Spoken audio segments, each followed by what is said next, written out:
আচ্ছা ঠিক আছে, তো তখন তুমি আসবে, তখন দাঁড়িয়ে স্যার ওইদিকে যাবো।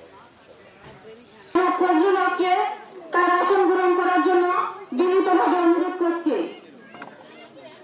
আমি সভাপতি অষ্টমীচর ইউনিয়ন বিএনপির সাধারণ সম্পাদক ডাক্তার আলামিন ভাইকে তার আসন গ্রহণ করার জন্য বিনীতভাবে অনুরোধ করছি। অধ্যাপক জনাব আজকের এই অনুষ্ঠানে সভাপতিত্ব করবেন আপনাদের একটি সন্তান ডাক্তার আলামিন।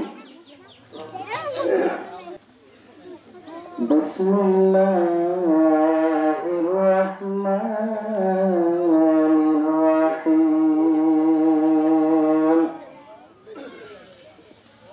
কুল আল্লাহুম্মা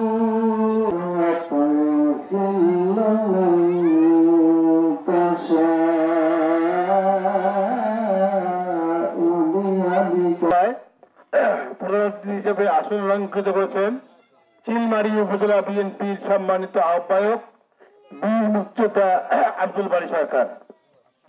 মহিলাদের আরো নেতৃবৃন্দ পরিচালিত বলছি।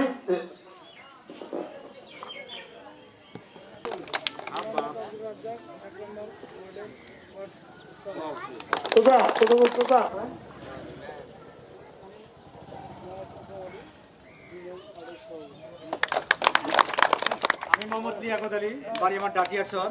আমি অষ্টমীচর ইউনিয়নের একজন কর্মী এবং যার কারণে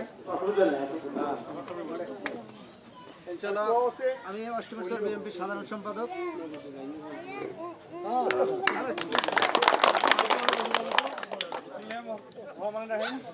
বর্তমানে অষ্টমীচর ইউনিয়ন বিএনপির সদস্য। আসসালামু আলাইকুম, আমি মোহাম্মদ নজরুল ইসলাম সজীব, অষ্টমীচর ইউনিয়ন বিএনপির কর্মী।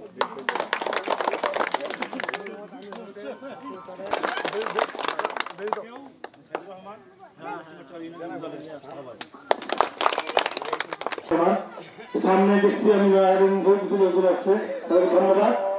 প্রিয় আগান শুরু হয়েছে, আগানোর পরে আমরা প্রোগ্রামটা শোনাবো ইনশাআল্লাহ।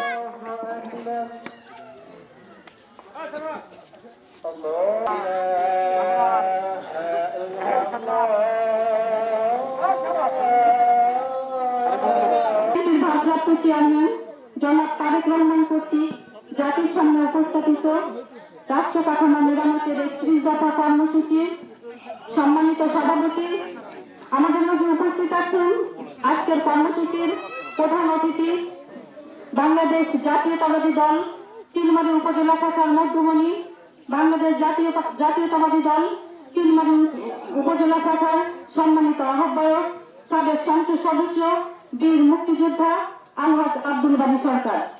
আমাদের মাঝে বিশেষ অতিথি হিসেবে উপস্থিত আছেন সম্মানিত যুগ্ম আহ্বায়ক চিলমারী উপজেলা বিএনপির সহকারী অধ্যাপক জনাব ফজলুল হক। আমাদের মাঝে উপস্থিত আছেন চিলমারী উপজেলা থেকে আগত নেতৃবৃন্দ। আমাদের মাঝে উপস্থিত আছেন উপজেলা অষ্টমীচর ইউনিয়ন বিএনপি নেতৃবৃন্দ সহ বিভিন্ন অঙ্গ সহযোগী সংগঠনের নেতৃবৃন্দ এবং আমাদের সাথে আসা মহিলা নেতৃবৃন্দ এবং আমার সামনে উপস্থিত মহিলা নেতৃবৃন্দ এবং প্রিয় এলাকাবাসী আর প্রিয় সাংবাদিক ভাই, সকলের প্রতি রইল আমার জাতীয়তাবাদী সংগ্রামী শুভেচ্ছা ও সশ্রদ্ধ সালাম। আসসালামু আলাইকুম। আজ আমি আপনাদের সামনে উপস্থাপন করব রাষ্ট্র কাঠামো মেরামতের রূপরেখা ৩১ দফা। এটি প্রণীত হয় সংবিধান ও রাষ্ট্র ব্যবস্থার গণতান্ত্রিক সংস্কার ও অর্থনৈতিক মুক্তির লক্ষ্যে। সংবিধানটা কি? সংবিধান হলো রাষ্ট্র পরিচালনার নিয়ম কানুন যেখানে লিপিবদ্ধ করা হয়। প্রিয় উপস্থিতি, 1971 সালে মহান মুক্তিযুদ্ধের মাধ্যমে বাংলাদেশের জনগণ যে রাষ্ট্র গড়ে তুলেছিল, সেই রাষ্ট্রের মালিকানা আজ বাংলাদেশের জনগণের হাতে নেই। আওয়ামী লীগ সরকার বাংলাদেশকে ধ্বংস করে ফেলেছে। এই ধ্বংসপ্রাপ্ত রাষ্ট্র কাঠামো মেরামত ও পুনর্গঠনের প্রয়োজন। জনগণের হাতে রাষ্ট্রের মালিকানা ফিরিয়ে দিতে প্রয়োজন একটি অবাধ, সুষ্ঠু, নিরপেক্ষ ও অংশগ্রহণমূলক নির্বাচন। প্রিয় নেতৃবৃন্দ, সরকার অপসারণ আন্দোলনে অংশগ্রহণকারী রাজনৈতিক দলগুলোর সমন্বয়ে একটি জনকল্যাণমূলক জাতীয় ঐক্যমত্যের সরকার প্রতিষ্ঠা করতে হবে। এ সরকারের কাজ হবে রাষ্ট্র মেরামত ও পুনর্গঠন করা। সম্মানিত উপস্থিতি, আমাদের এই 31 দফাকে 4টি শ্রেণীতে ভাগ করে সন্নিবেশিত করা হয়েছে। 31 দফা রাষ্ট্র কাঠামো মেরামতের কর্মসূচিতে মূলত 4টি শ্রেণীর সংস্কারের ধারণা উপস্থাপিত হয়েছে। 1. সাংবিধানিক সংস্কার, 2. প্রশাসনিক সংস্কার, 3. জনকল্যাণ বিষয়ক সংস্কার, 4. অর্থনৈতিক ও বাণিজ্য বিষয়ক সংস্কার।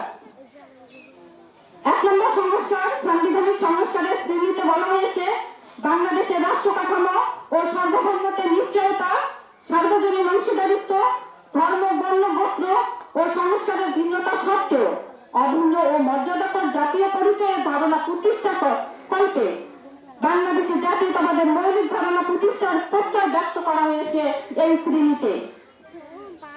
রাষ্ট্রীয় মূলস্তম্ভ, আইনসভা, নির্বাহী বিভাগ, বিচার বিভাগের মধ্যে ক্ষমতার ভারসাম্য রক্ষার নিশ্চয়তা বিধানের প্রত্যয় ব্যক্ত করা হয়েছে 2 নম্বর শ্রেণীতে, মানে প্রশাসনিক সংস্কারে।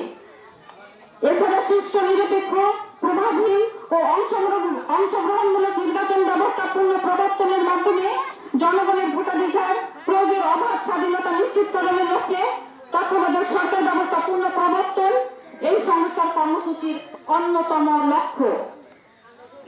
প্রধানমন্ত্রীর দায়িত্ব পালনের সময়সীমা সুনির্দিষ্টকরণের মাধ্যমে একক ব্যক্তি নির্ভর রাষ্ট্র পরিচালনার সুযোগকে প্রতিহত করার চেষ্টা করা হয়েছে এই সংস্কার প্রস্তাবনায়। এসবের বাইরেও অতি গুরুত্বপূর্ণ জনকল্যাণ নিশ্চিতকরণ, অর্থনৈতিক ও বাণিজ্যিক বিষয়ে যুগোপযোগী সংস্কারের পাশাপাশি নারীর ক্ষমতায়ন, পরিবেশ সুরক্ষা, সার্বজনীন স্বাস্থ্য ব্যবস্থা, শিক্ষা ব্যবস্থার কার্যকরী আধুনিকায়ন, যুব সমাজের কর্মসংস্থান, দক্ষতা বৃদ্ধির বিষয়গুলো গুরুত্বের সাথে সংস্কারের অগ্রাধিকার রয়েছে।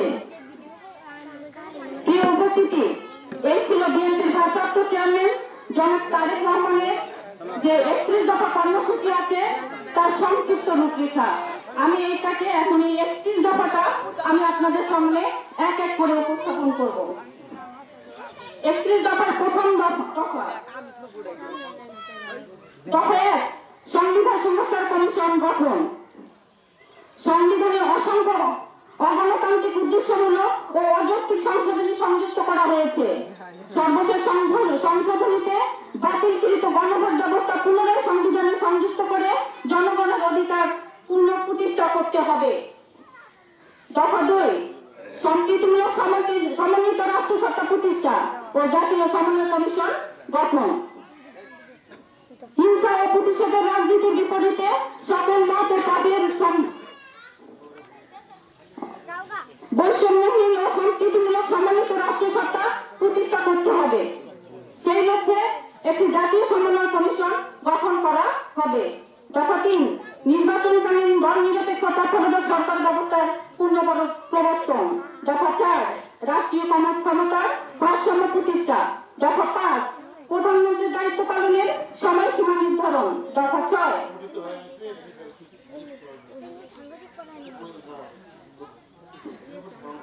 সেটা তো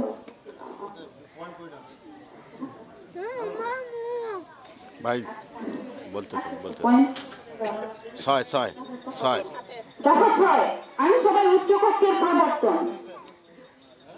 আইনসভা উচ্চকক্ষের প্রবর্তনের জন্য অভিজ্ঞতা সমৃদ্ধ শিক্ষাবিদ, রাষ্ট্রবিজ্ঞানী, সমাজবিজ্ঞানী, পেশাজীবী, রাজনীতিবিদ, সামাজিক ও সাংস্কৃতিক সংগীতাঙ্গনের প্রতিনিধিদের সমন্বয়ে জাতীয় সংসদে আইনসভার উচ্চকক্ষ প্রবর্তন করা হবে।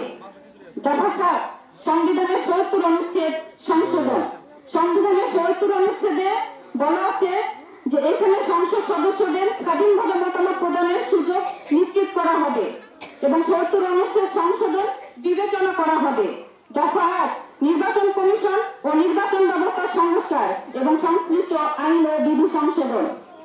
সুষ্ঠু নির্বাচন পরিচালনা সক্ষম এমন দক্ষ, গ্রহণযোগ্য, নিরপেক্ষ, স্বাধীন, দৃঢ়চিত্ত ব্যক্তিদের সমন্বয়ে কার্যকর নির্বাচন কমিশন গঠন করা হবে। দফা 9, স্বচ্ছতা নিশ্চিতকরণে সকল রাষ্ট্রীয় সাংবিধানিক ও সংবিধিবদ্ধ প্রতিষ্ঠানের পুনর্গঠন, সকল সাংবিধানিক ও সংবিধিবদ্ধ প্রতিষ্ঠানের স্বচ্ছতা, জবাবদিহিতা, বিশ্বাসযোগ্যতা ও জনঅর্থপূর্ণ প্রতিষ্ঠান লক্ষ্যে সংকীর্ণ রাজনৈতিক দলীয়করণের ঊর্ধ্বে রেখে সকল গুরুত্বপূর্ণ প্রতিষ্ঠান সমূহ পুনর্গঠন করা হবে। দফা 10, জুডিশিয়াল কমিশন গঠন, সুপ্রিম জুডিশিয়াল কাউন্সিল পুনঃপ্রবর্তন ও সংবিধানের আলোকে বিচারপতি নিয়োগ আইন প্রণয়ন। 1999 সালের নির্দেশনার আলোকে বিচার বিভাগ কার্যকরের স্বাধীনতা নিশ্চিত করা হবে। দফা 11, প্রশাসনিক সংস্কার কমিশন গঠন, যোগ্য উপযুক্ত ব্যক্তিগণের সমন্বয়ে প্রশাসনিক সংস্কার কমিশন গঠনের মাধ্যমে প্রশাসন ব্যবস্থা পুনর্গঠন করা হবে। দফা 12, মিডিয়া কমিশন গঠন, দেশের অবক্ষয়প্রাপ্ত প্রচার মাধ্যমে সততা, স্বাধীনতা, ব্যক্তিনিষ্ঠতা পুনরুদ্ধারের লক্ষ্যে সুপ্রিম কোর্টের সাবেক বিচারপতি, অভিজ্ঞ প্রজ্ঞাবান ও গ্রহণযোগ্য মিডিয়া ব্যক্তিত্বের সমন্বয়ে মিডিয়া কমিশন গঠন করা হবে। দফা 13, দুর্নীতি প্রতিরোধে দৃশ্যমান ও কার্যকর ব্যবস্থা গ্রহণ ও ন্যায়পাল নিয়োগ। বুঝবেন আপনারা, দুর্নীতি প্রতিরোধে স্বচ্ছতা ও জবাবদিহিতা নিশ্চিত করা হবে, সংবিধান অনুযায়ী ন্যায়পাল নিয়োগ করা হবে। দফা 14, সর্বস্তরে আইনের শাসন ও মানবাধিকার প্রতিষ্ঠা, সর্বস্তরে আইনের শাসন প্রতিষ্ঠা করা হবে, মানবিক মূল্যবোধ ও মানুষের মর্যাদাপূর্ণ প্রতিষ্ঠা এবং গুম, খুন, বিচার বহির্ভূত হত্যাকাণ্ড, অমানবিক ও শারীরিক দৃশ্য, অর্থনীতিবিদ, অভিজ্ঞ ব্যাংকার, পুঁজিবাজার ও বিনিয়োগ বিশেষজ্ঞ, কর্পোরেট প্রতিষ্ঠান সমূহের প্রতিনিধি, অর্থ প্রশাসনে অভিজ্ঞ ব্যক্তিদের সমন্বয়ে অর্থনৈতিক সঙ্গে সকল ধর্মাবলম্বী অবাধে নিজ নিজ ধর্ম পালনের পূর্ণ স্বাধীনতা পাবে।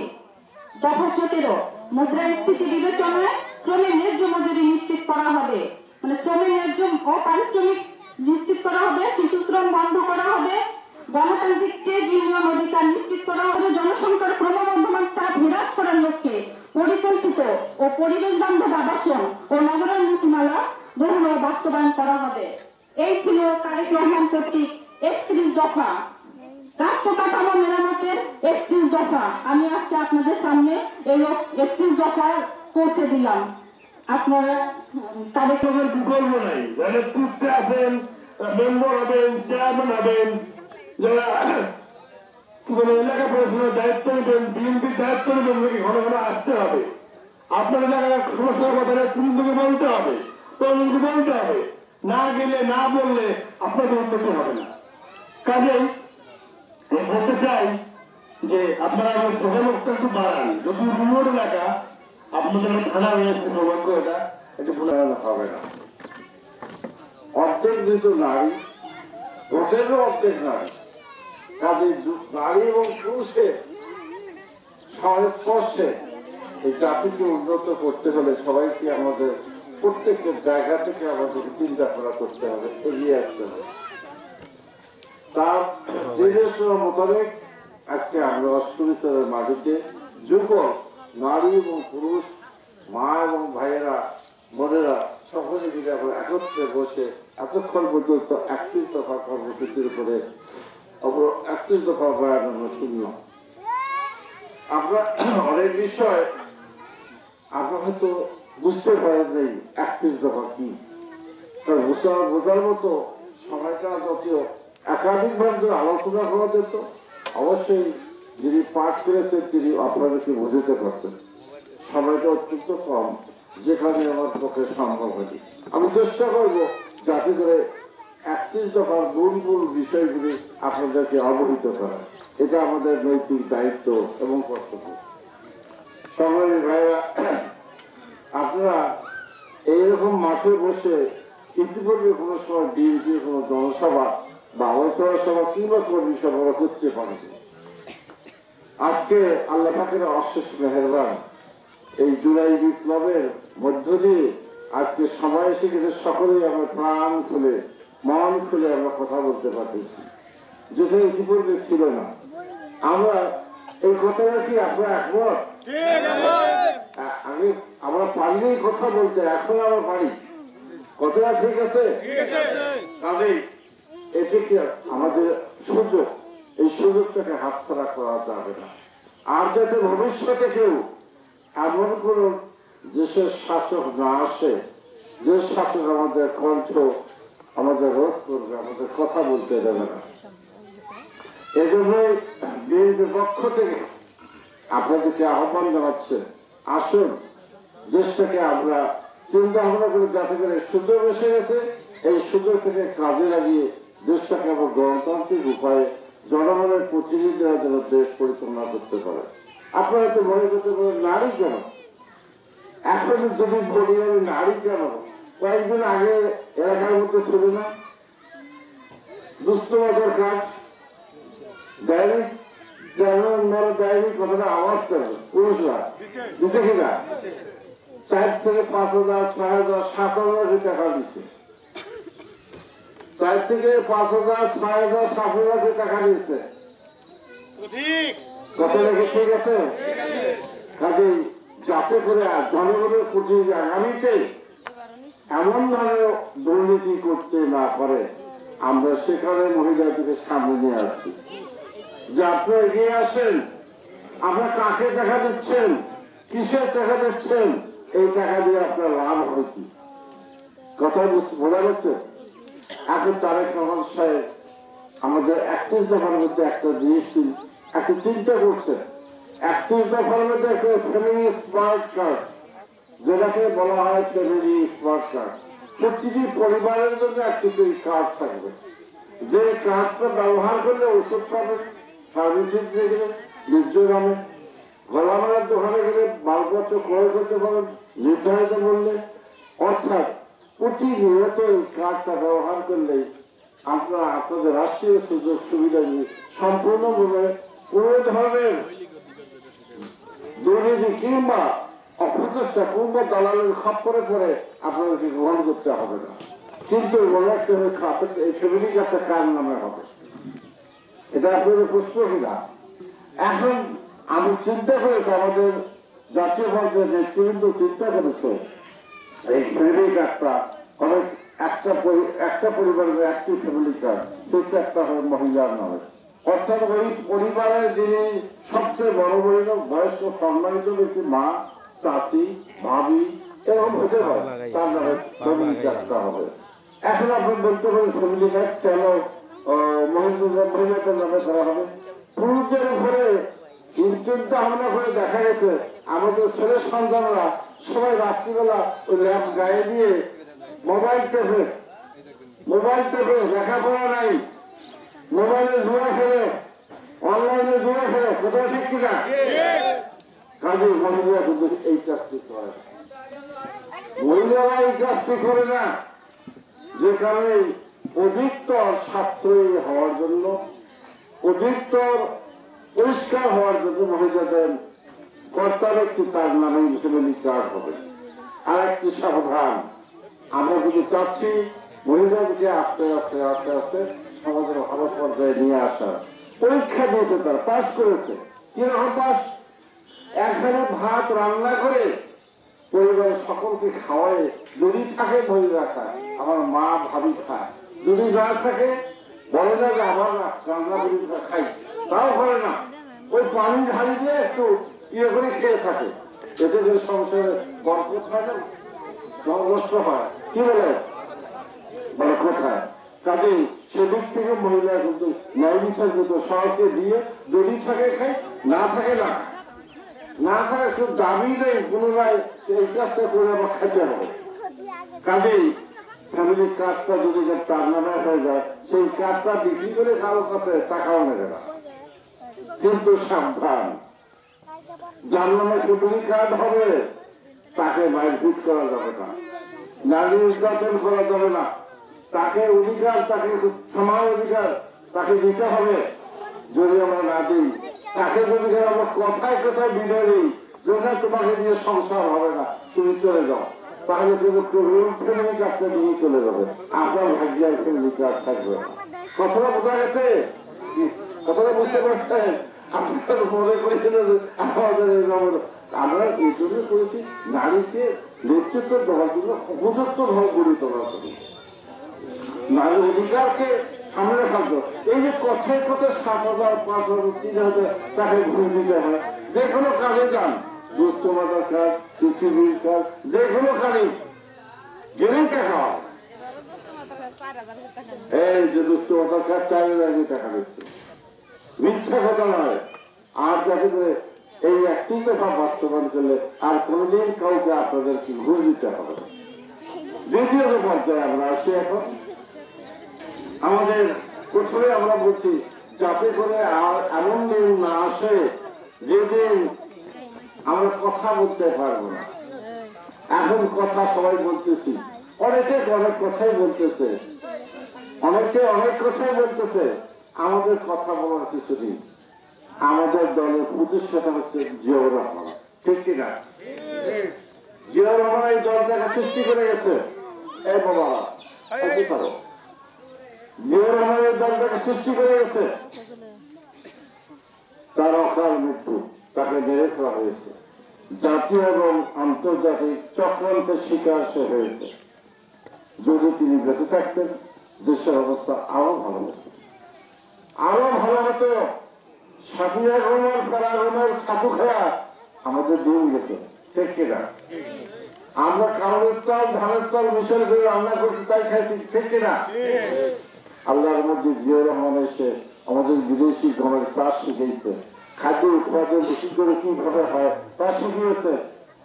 আমাদের গাছপালা, বৃক্ষরোপণ, মাছ উৎপাদন, অধিক খাদ্য খাওয়া, সমস্ত কিছু তিনি করেছেন মরিন্দা কর্মসূচির মধ্যে দিয়ে। দেশটা যখন এগিয়ে যাচ্ছিল তখনই তাকে মেরে ফেলা হয়েছে। পৃথিবীর অনেক দেশ ইরাক ইরান যুদ্ধ থামাইতে পারে না, জিয়াউর রহমান সেখানে যুদ্ধ থামিয়ে দিয়েছে। অনেক ভালো ভালো কাজ করেছে, কিন্তু দেখছে যে একে দুনিয়ায় রাখা যাবে না, একে দুনিয়ায় রাখা যাবে না। কি করতে হবে? দুনিয়াতে তুলে দিতে হবে। ঠিক ওনার মৃত্যুর 1 সপ্তাহ আগে কিন্তু আমাদের গেল এই পলাদি প্রধানমন্ত্রী, কি নাম, কি নাম? আরে আপনার থাকেন না কেন? আপনার বলে কি নাম? হাসিনা। উনি জিয়াউর রহমানের মৃত্যুর ঠিক 1 সপ্তাহ আগে জিয়াউর রহমান সাহেব তাকে ভারত থেকে বাংলাদেশে নিয়ে আসছে। এসে যখনই মারা গেছে তখনই কিন্তু ঢাকা থেকে উনি পলায়ন করছেন। ওই আগরতলা ওই পাশে, কুমিল্লার ওই পাশে দিয়ে কিন্তু ভারতে যাওয়ার হচ্ছিল। ঠিক সেখানেই আমাদের মিডিয়ার বাড়িতে তাকে ধরেছেন। আপনি কোথায় যাচ্ছেন? বোরখা পরে আপনি কোথায় যাচ্ছেন? ধরা পড়ে গেছে। মহাত্মা ধরে রেখে একবার কিন্তু তিনি পালাবার ধরছিলেন, সেখানে ধরা পড়ে গেছে। এসব মনে জিয়াউর রহমান এরশাদ আসলো, এরশাদ এসে দেখলো জিয়াউর রহমান রাষ্ট্র পরিচালনা করতে গেছেন, উনি কোন দুর্নীতি করছেন কিনা। গোটা পৃথিবী চষে বেড়েছে যে তার কোন দুর্নীতির কোন ছাপ কোথাও আছে কিনা। ইনশাল্লাহ কোথাও কোন দুর্নীতির ছাপ আসেনি। আমাদের দেশের বেশ বর্ণ শিক্ষাবিদরা বলে গেছে খোলাফায়ে রাশিদের খলিফায় তো আর জন্ম হবে না, তবে খোলাফায়ে রাশিদের কিছু চিহ্ন জিয়াউর রহমানের চরিত্রের মধ্যে পাওয়া যায়। দ্বিতীয় কথা হচ্ছে যখন উনি মৃত্যু হয়ে গেল তারপরে আমি এতিম হয়ে গেলাম, আমরা কিন্তু এতিম হয়ে গেলাম। দায়িত্বভার গ্রহণ করলেন বেগম খালেদা জিয়া। বেগম খালেদা জিয়া দায়িত্বভার গ্রহণ করে প্রাইভেট করে কাজের বিনিময়ে খাদ্য, মহিলাদের ভাতা প্রদান এবং বিভিন্ন মন্ত্রণালয় করেছেন, উন্নয়নের জন্য করেছেন। এখন সেই খালেদা জিয়াকে ক্ষমতা থেকে যেতে হয়েছে। হাসিনা দেখলো 1 বছরের 2 ভাগ রাখা যাবে না, খালেদাকে পচাইতে হবে। গোটা পৃথিবী জুড়ে আবার হাসিনা বললো এই খালেদার বিরুদ্ধে কোথায় কোথায় দুর্নীতি আছে, শেষ পর্যন্ত কোথাও পায়নি। একটা পাইছে, কি বলতেছে এসিডের টাকা মাই খেছে, কথা ঠিক কিনা? বলছে এসিডের টাকা মাই খেছে। শেষে দেখা গেল পৃথিবীর ওয়ার্ল্ড ব্যাংকের লোক এসে দেখলো যে 2 কোটি টাকা একটি টাকাও মেরে খায়, টাকাটা ব্যাংকে রয়ে গেছে। আজকে সেই টাকাটা সুদে আসলে 7 কোটি টাকা হয়েছে। অর্থাৎ আমরা কি পেলাম? জিয়াউর রহমান দুর্নীতি করেনি, খালেদা জিয়া দুর্নীতি করেনি, নাকি? তার বিরুদ্ধে দুর্নীতির কোনো অভিযোগ নেই। এখন দেশের মানুষ ভাবতেছে বয়সের ভারে কাজগুলিয়া বয়স্ক হয়ে গেছে, দেশ পরিচালনা করার মতো তার শারীরিকভাবে সে অনেকটা অপারক হয়ে গেছে। তার যোগ্য সন্তান তারেক রহমান, দেশবাসী মনে করতেছে তারেক রহমানই পারে এই দেশের যোগ্যতা, এই দেশকে সঠিকভাবে পরিচালনা করে। যেহেতু বাপ দুর্নীতিবাজ ছিল না, মা দুর্নীতিবাজ ছিল না, কাজে তারেক রহমান অবশ্যই কি দুর্নীতি করবে না, তাদের চেয়ে তিনি স্বচ্ছ থাকবেন, পরিষ্কার ভাবে দেশ পরিচয় করবেন। আর তারেক রহমান সে কারণেই কিন্তু 31 দফা কর্মসূচি এই জাতির সামনে তুলে ধরছেন যে যদি বিএনপিকে জনগণ আগামীতে রাষ্ট্র পরিচালনা করার দায়িত্ব নারী এবং পুরুষের তাদের ভোটের মাধ্যমে প্রয়োগ করে, তাহলে এই 31 দফার ভিত্তিতেই দেশ পরিচালিত হবে। 31 দফা কোন দফা? আমাকে বক্তৃতা দিলে হবে না, আমাকে কথা বলতে হবে, পয়েন্টের ভিতরে কথা বলতে হবে। আমি এই 31 দফার বাইরে কোনো কথা বলতে পারবো না। যদি দেশের মানুষকে বুঝাতে পারে, দেশের মানুষ ধানের শীষে ভোট দেবে, আর যদি বুঝাতে না পারে তারা ভোট দেবে না। কি বলছে উনি? যে দেশের প্রধান, যেমন বিগত সরকার বলছিল যে 41 সাল পর্যন্ত আছে। কি বলছে? 41 সাল পর্যন্ত আছে। সুবহানাল্লাহ, কি অবস্থা! হায়াত এটা ভুলেই গেছে।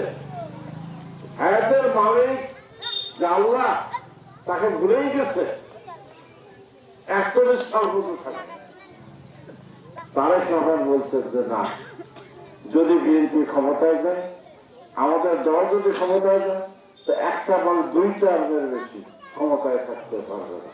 এতে করে আমি তারেক মিয়া যদি আমি প্রধানমন্ত্রী হই, 2 পার কারণ অর্থাৎ 5 বছর 10 বছরের বেশি আমি প্রধানমন্ত্রী পদে থাকতে পারবো না। পরিষ্কার কথা। আর কি করছে? বিচার বিভাগ সম্পূর্ণ স্বাধীন। বিচারকদের উপরে কেউ বলবে যে অমুককে ছেড়ে দাও, অমুককে শাস্তি দাও, অমুককে ফাঁসি দাও, অমুককে জেল দাও, এই কথা কেউ বলতে পারে না। আইনে যা হবে তাই, বিচারটা হবে আইনে যা হবে, এটা হলো বিচার বিভাগের স্বাধীনতা। বিগত যদি কি বলছি, বিএনপির হাজার হাজার নেতা কর্মীকে বিনা বিচারে কারাগারে রাখা হয়েছে, নিরাপদ করেছে, করছে।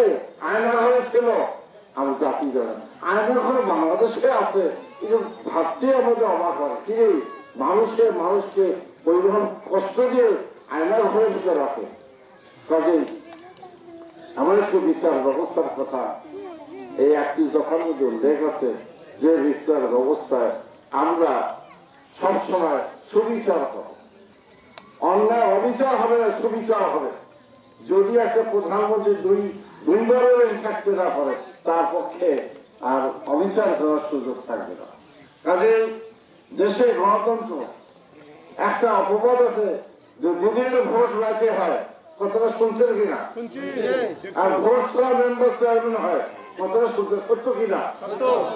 দেশের মানুষ 50 বছর যাব অর্থাৎ 3 বার ভোট হয়েছে, জনগণের সঠিক ভোটে একটা মেম্বার চেয়ারম্যান এমপি নির্বাচিত হতে পারে নাই। আমি মনে হয় মিথ্যা বললাম? সত্য। যেখানে তারেক রহমান বলেছে যে এমন একটি গণতান্ত্রিক ব্যবস্থা থাকবে, এমন একটি ভোটের ব্যবস্থা থাকবে, যে ভোটের ব্যবস্থায় যার ভোট তাকেই দেবে, যাকে খুশি তাকে, যার ভোট সেই দেবে, যাকে খুশি তাকে। এখানে জোরাজোরি, এখানে রাজ্যের দিনের ভোট রাজ্যে করার এ ধরনের কোন সুযোগ এখানে থাকবে না। কথা বোঝা গেছে? কাজেই এই নির্বাচন পদ্ধতি, নির্বাচনের যে ডাকাতি, নির্বাচনের যে জালিয়াতি, এই জালিয়াতি এবং ডাকাতি সম্পূর্ণভাবে উচ্ছেদ করতে হবে। তারেক রহমান সাহেব এই 31 দফার মধ্যে তাই উল্লেখ করেছে। আরেকটি কথা, বেশি সবকিছু বললে অনেক সময় লাগবে, অত কথা বলতে পারবো না, সময় হবে না। সে কথাটা হচ্ছে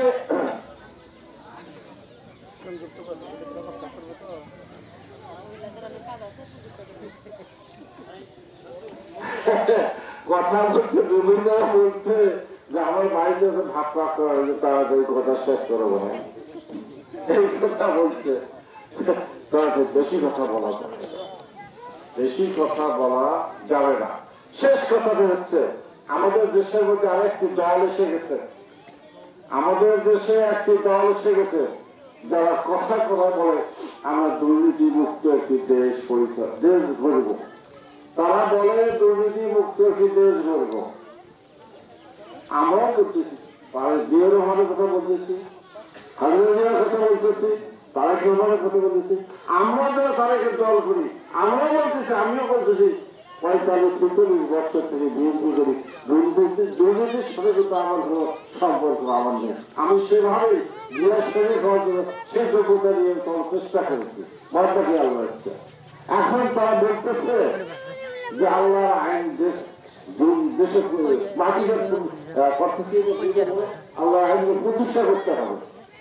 কথা বলে না মনে হয় বলছে যে আল্লাহ আইন যদি কেউ এই জমিনে প্রতিষ্ঠিত হয় তা আমার আপত্তি আছে, আমার আপত্তি থাকার কথা না। আমি আল্লাহকে বিশ্বাস করি, আল্লাহকে মানি, নবী রাসূলের সুন্নতকে মানি খাওয়ার চেষ্টা করি, আমি সেটা করছি। কিন্তু আমার কথাটা হচ্ছে তোমাদের দ্বারা যে দিন প্রতিষ্ঠিত হবে তার প্রমাণটা কি? তার প্রমাণটা কি?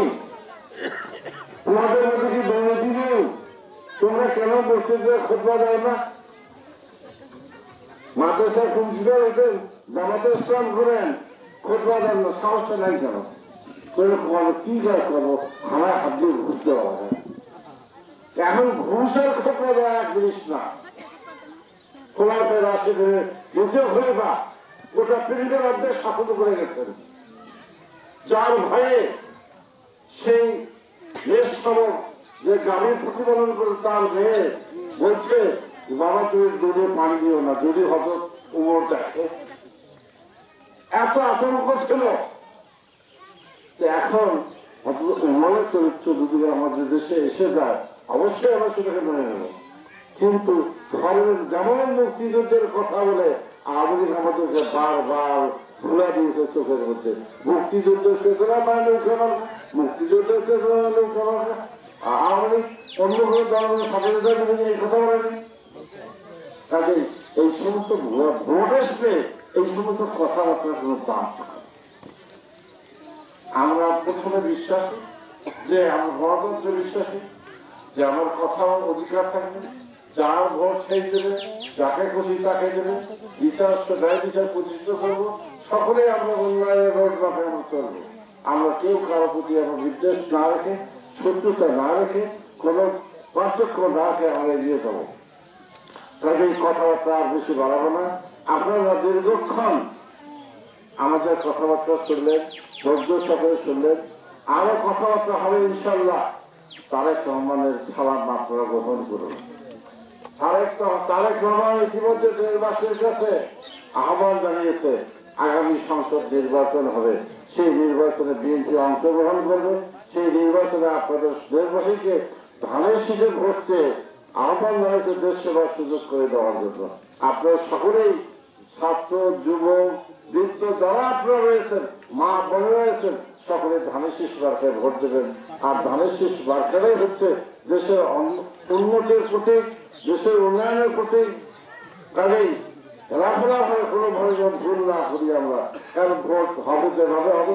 আমরা নির্বাচনে আমরা তথাকথিত সরকারি ডক্টর ইউনুসকে আমরা ধন্যবাদ জানিয়েছি, যেহেতু সে ভোটের একটা তারিখ, একটা রোডম্যাপ ঘোষণা করেছে, সেই নির্ধারিত সময় ভোট হবে। আমি তার পক্ষ থেকে আপনাদের কাছে এসেছি।